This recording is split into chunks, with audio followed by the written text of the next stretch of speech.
Welcome back to the deep dive.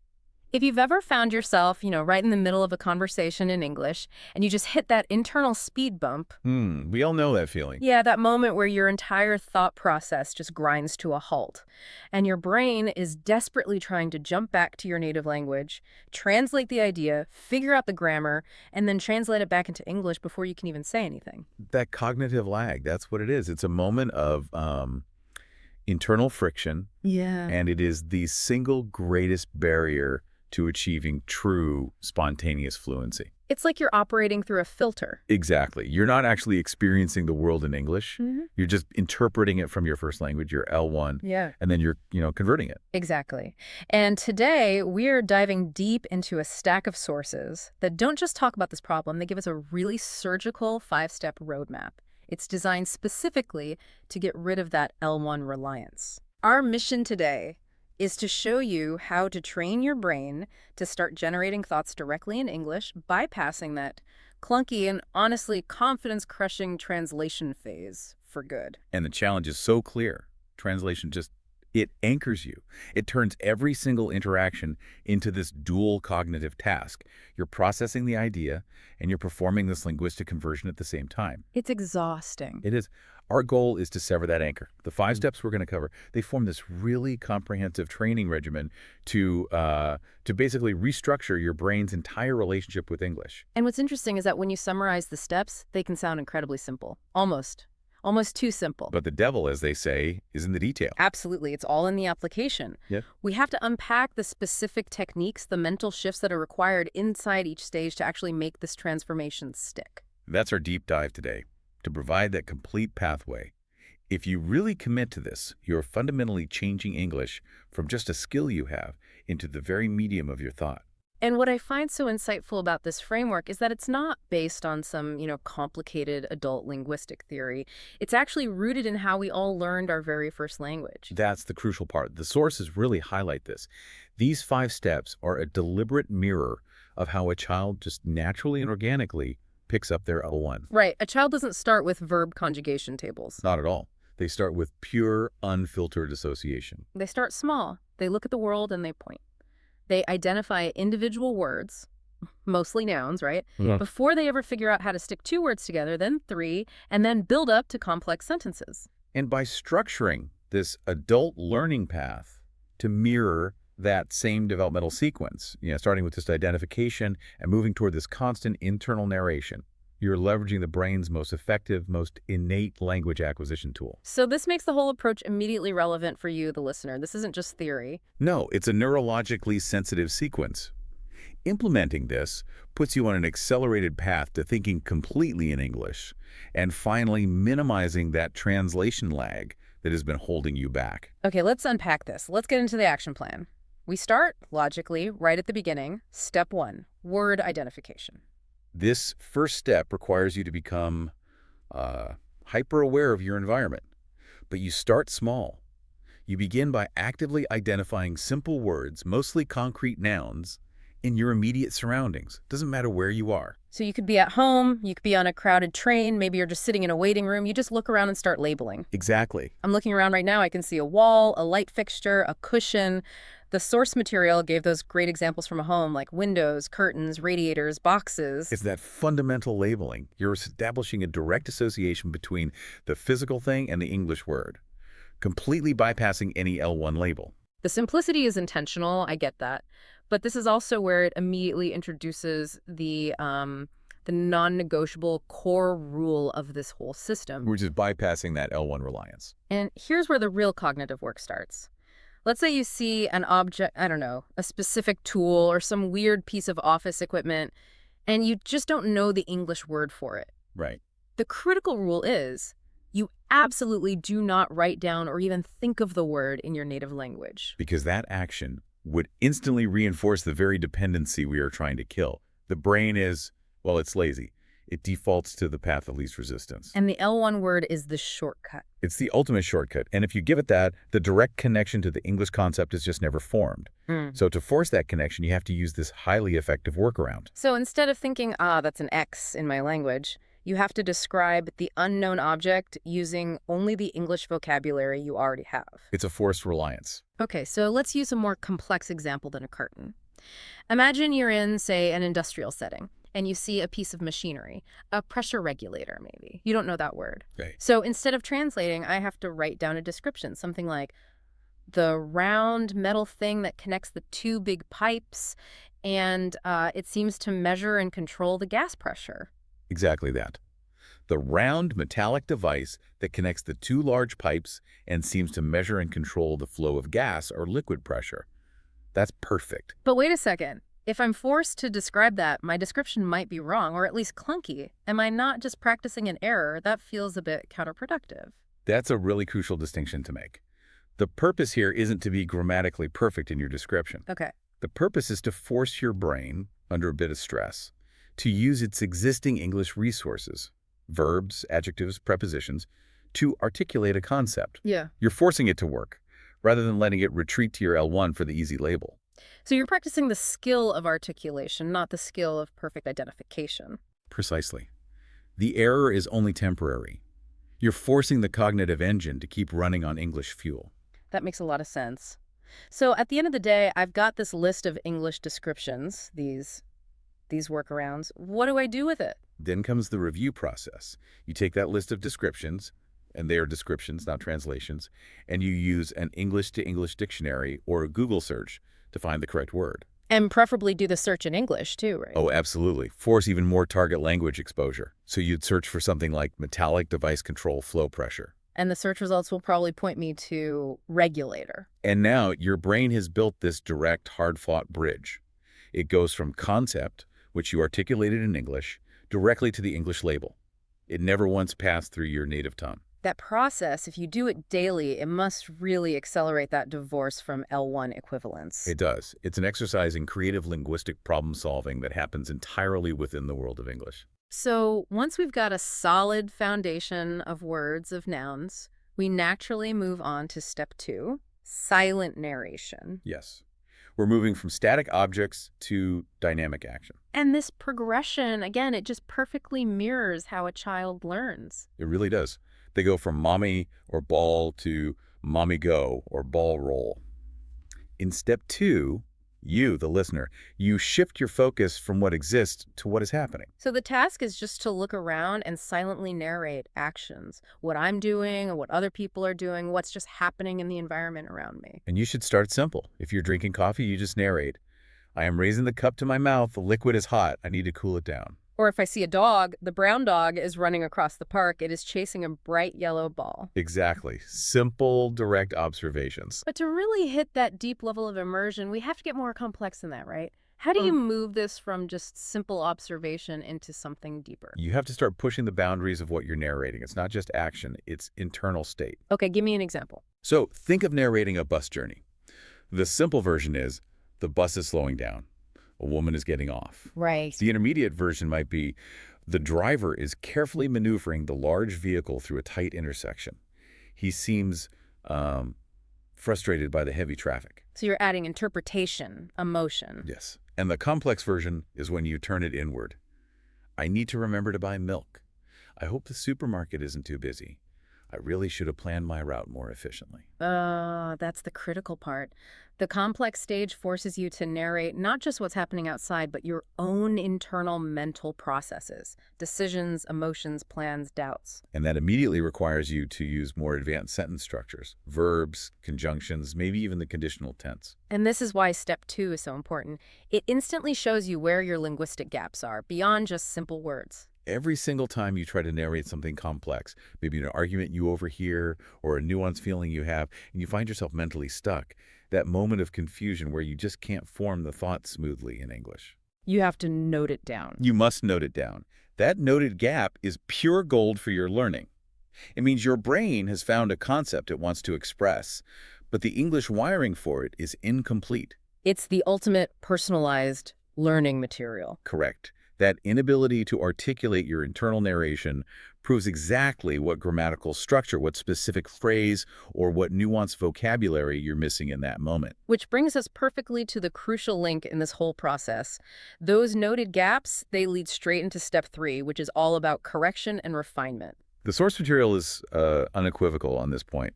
Well, steps 1 and 2 train your internal process. Step 3 is what stops you from building a magnificent internal house on shaky foundations. Right, we have to talk about this need for external feedback because the source was really definitive. It said it's very, very difficult, if not impossible, to get to a truly fluent level without some kind of objective correction. You can narrate all day in your head, but if your internal use of the past perfect tense is always wrong, or if your word choice is just slightly off in context, you are simply practicing the wrong pattern. You're just cementing your own mistakes. You are. You need an external qualified calibrator, a teacher, a native speaker, an expert to shine a light on those mistakes you can't see yourself. So the main goal then is to stay constantly connected to English study, ideally every single day. The ideal situation presented in the sources is taking a proper, structured English class with a native-speaking, qualified teacher, daily. Daily. Now, this is where we have to pause and be realistic for a moment. The idea of a daily class, it sounds perfect, but immediately I'm thinking of constraints. Time, money, location. Of course. For most people, commuting to a physical classroom every single day is just not going to happen. And those constraints are very real. The sources demand that we address them practically. The need for daily correction has to be met, even if that traditional path isn't open to you. So before we jump into these high-structure, maybe costly solutions, what about more accessible alternatives? Like, what about language exchange partners or even those new AI tutoring tools? Those are excellent supplementary tools, but you have to manage them carefully. Language exchange partners are great for confidence and for immediate conversational practice, which is step 4, really. That they're not teachers. Exactly. Unless your partner is a trained teacher, they might not spot or be able to correctly explain the grammatical errors you noted down during step 2. And AI tools can be fantastic for a quick grammar check, but they often lack the nuance and the cultural context for high-level phrases. So they're valuable for immersion, but they can't replace that formal, guaranteed correction you need for those complex errors you've written down. Precisely. And that's why the sources specifically highlighted models that solve the logistical problems while keeping a really high level of commitment. They detailed a structured, intensive solution designed for rapid acceleration. They use the language sprint model as an example, right? As an illustration of the kind of commitment mechanism and high-quality environment that really works for daily correction. Yes, it was a case study in how to achieve speaking confidence in a compressed time frame, Wow. like 3 months. But what's important here isn't the specific brand or the dates, it's the structure. It's all about the structure. This model was characterized by features that directly solved those traditional problems. Classes were available 204/7, so it fits any schedule. The group sizes were kept tiny, averaging just 3 students per class in their example. And that small class size is so important. It means you're guaranteed to speak, and you get maximum personal feedback from the instructor. It ensures that those confusions you wrote down in your notebook actually get addressed and corrected by an expert. And the standard of teaching was key. Native speaking, qualified instructors, excellent materials. The takeaway is that high-quality logistical flexibility, often through an online platform, is the necessary combination for an adult learner who needs that daily, sustained correction. Okay, let's talk about the unique commitment mechanism they used, because this is what made it so intense. They used a financial incentive to basically force you to show up. Yes, the source detailed this highly structured challenge. Participants would sign up for an intensive period, usually 3 months. And there were different options, a super sprint and a regular sprint. The super sprint was the ultimate commitment. It offered a 100% refund of the entire course fee, but the rule was tough. You had to attend class every single day for 3 straight months. And that is the definition of structured daily correction. It just removes the option to procrastinate. That money-back incentive is powerful enough to make sure you maintain that cognitive connection to English without fail. The regular sprint was a lighter option, maybe 50% back for a less demanding schedule. And they also mentioned an additional benefit, like free access to a standardized language test so you get an objective measure of your progress. And while the specific dates of that sprint they analyzed are irrelevant now, it was years ago, the concept is what's vital. To get that kind of accelerated fluency in a few months requires a commitment level that's backed by a formal structure, a structure that forces daily practice and expert correction. And that structure ensures the confusions you identified in step 2 get resolved, corrected, and then they become the fluent automatic thought patterns we're going to talk about in step 4. Exactly. Okay, so once that baseline is established and you have daily correction dialed in, we move to step 4. This is where you take all that corrected knowledge and really internalize it. We're talking about self-talk, which I know it might sound a little bit odd, but the source describes it as very, very useful. It's more than useful. It's a crucial inflection point. This is where the language transitions from being a passive learned skill to an active thought-generating process. I have to admit, the idea of forcing myself to talk to myself feels a little ridiculous at first, but the source stressed its value because it forces you to practice the actual motions of a conversation. Yes. You're generating questions and then immediately formulating replies. It's like simulating a dialogue, but under perfect conditions. There's low pressure, high frequency, and you get immediate feedback from yourself. You are practicing the internal muscle memory of conversational speed. You might ask yourself, why did I choose to wear this shirt today? And then immediately provide a detailed answer. Well, I chose it because the weather forecast predicted rain, and this fabric dries quickly. So this dual function, being both the question asker and the answer generator, it has two major benefits at the same time. First, it trains your brain to generate thoughts directly in English, right? Because there's no time for that translation lag. And second, it dramatically improves your general conversational skills, your speed, your responsiveness. You're rehearsing how to form complete, rapid thoughts without an audience, which minimizes that potential embarrassment that so often stalls language learners in a real conversation. And this needs to become a mandatory habit, not just 5 minutes a day. You have to actively force yourself to switch that internal monologue over to English, even if it feels strange at first. And this is where that feedback loop from step 2 becomes even more important. Anytime you get stuck during this self-conversation, you pause because you can't think of a response, or you need a complex phrase you don't have, you must stop. And note the gap immediately. Immediately, and commit to addressing it with your teacher or your language partner in your step 3 session. Okay, but here's a question. If I'm constantly talking to myself and I'm making mistakes in my head that aren't being corrected right away, aren't I just reinforcing bad habits? How does this not just become a practice session for mistakes? That's a key question, and it's why the sequencing is so important. Step 3, the daily correction, has to be happening at the same time as step 4. The act of noting the gap forces you to recognize what you don't know, and step 3 provides that scheduled, expert intervention to fix it. Without that daily correction mechanism, you're right, step 4 could be risky. But when you do it correctly, the constant noting down ensures that your practice is effective and leads you toward correction, not just mindless repetition of an error. And the ultimate goal, the breakthrough moment, is what the sources call the tipping point.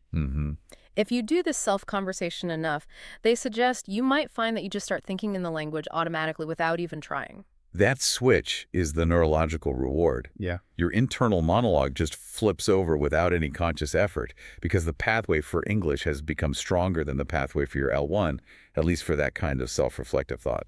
The source provided such a powerful personal anecdote about their experience with Spanish. They said they were just obsessed with the language during their intensive learning phase, chatting to themselves constantly. Out loud at home or silently in public. Yeah, and the amazing result was how long the habit lasted. Even years after leaving Spain, since 2014 in their case, that internal monologue would still default to Spanish. And that just shows the incredible depth of neurological restructuring that this kind of sustained, intentional self-talk can achieve. It's no longer about memorizing rules, it's about operating inside the language. So if full physical immersion, actually moving to an English-speaking country, isn't an option, then this self-conversation is the next best thing. It's mimicking immersion. That's the perfect way to put it. You are creating a constant, pervasive stream of the target language inside your own head. You're simulating that dense linguistic environment that you would get naturally if you lived surrounded by native speakers. You're both the architect and the captive audience of your own immersion. That concept of mimicking immersion leads us right into the final phase, step 5, maximizing exposure through lifestyle integration. Right. If you can't go to England or America or Canada, you have to bring that environment to you. Full physical immersion is the gold standard, of course, but the logistical and financial hurdles are just too high for most people. So the pragmatic solution is to create a fake English environment all around you. By integrating the language into the most mundane, repetitive parts of your day. Exactly. The sources gave some really practical tips on how to start and end your day in English. Yeah, the recommendation to replace your standard alarm with an immediate flood of the language. Yes, set a radio or stream live morning TV.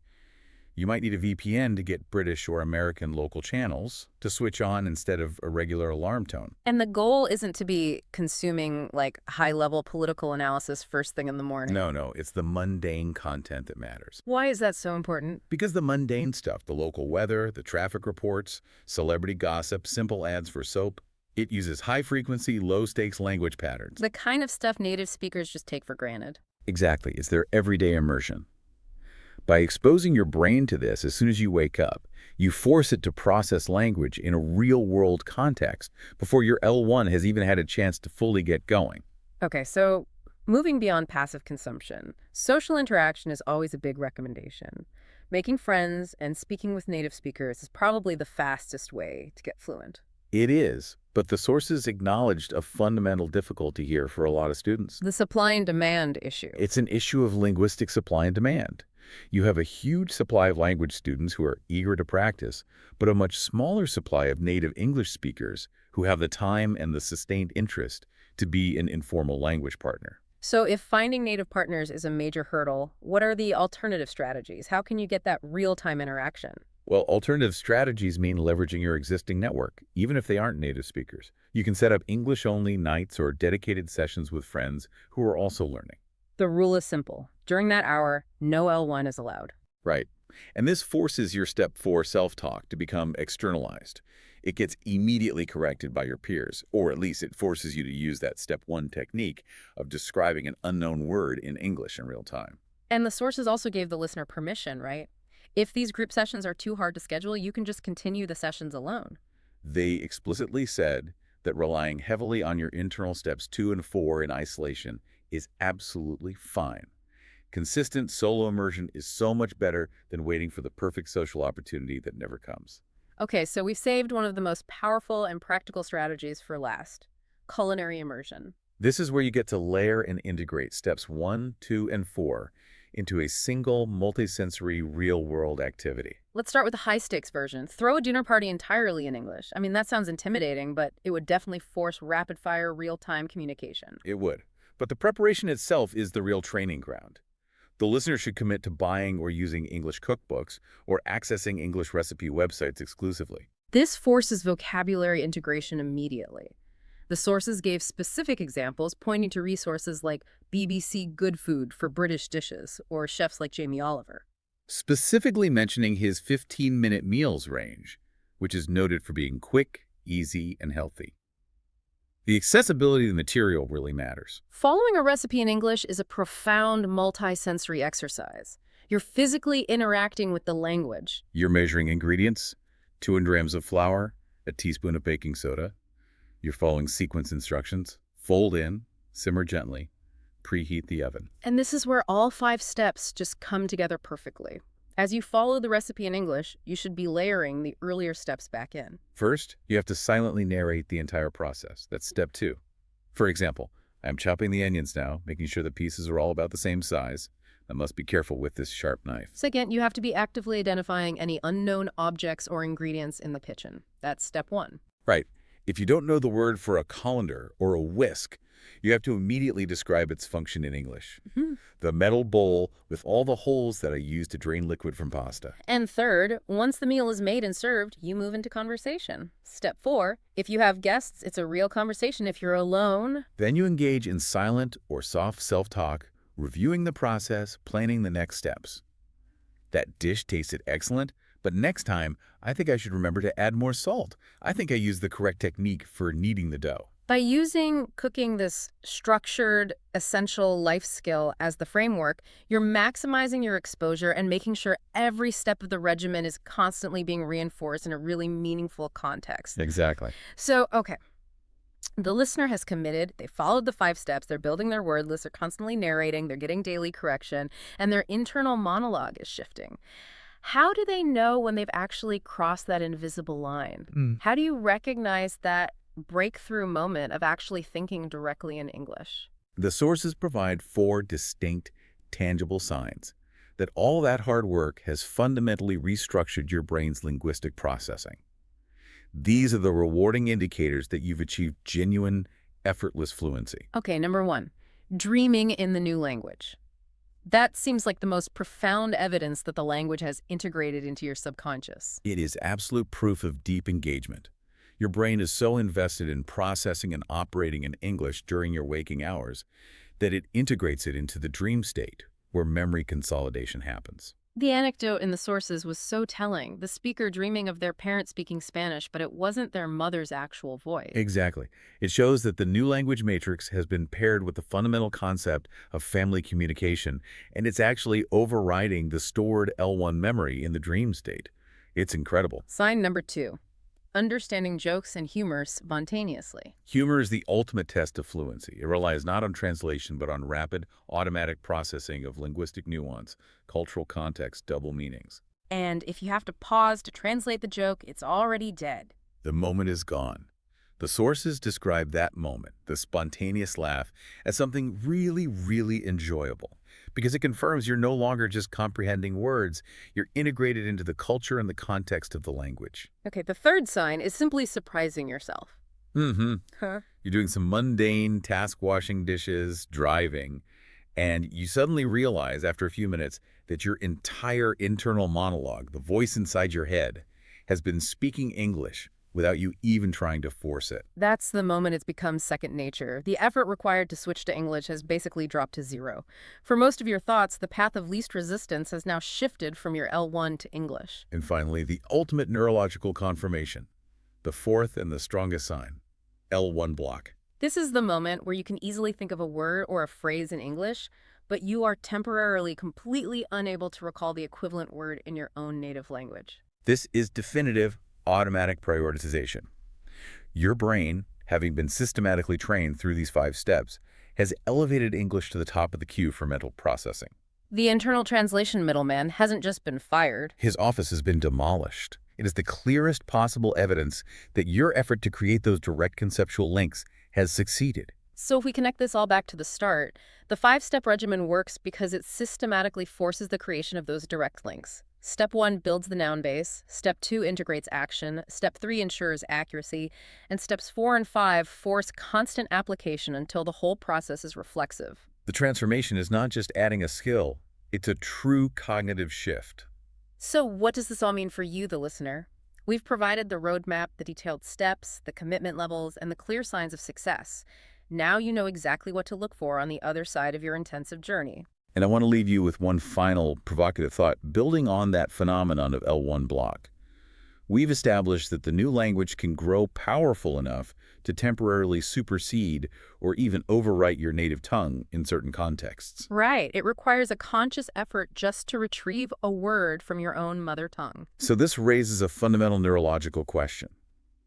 If the goal is to establish English as your primary internal thinking medium, what does this demonstrable capacity for L1 block imply about the brain's ultimate capacity for true linguistic transformation? That's something to mull over as you begin that 5-step journey, that ultimate realization that your brain has prioritized the language you actively chose to acquire, automatically putting it first in line for thought and articulation. Get started on those word lists and silent narrations today. We'll be here when you come back for the next deep dive. Until next time.